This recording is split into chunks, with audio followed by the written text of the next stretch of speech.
Sabina. Could you try again? Every time Sari speaks.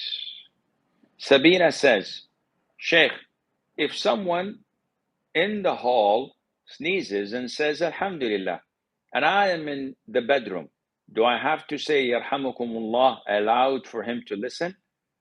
If he's your mahram and you heard him sneeze and say Alhamdulillah, it is a must for you to say it loudly so that he can hear it across the hall by saying Yarhamukumullah.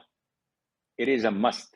If you hear someone sneeze and says Alhamdulillah and he's your mahram, that you respond to him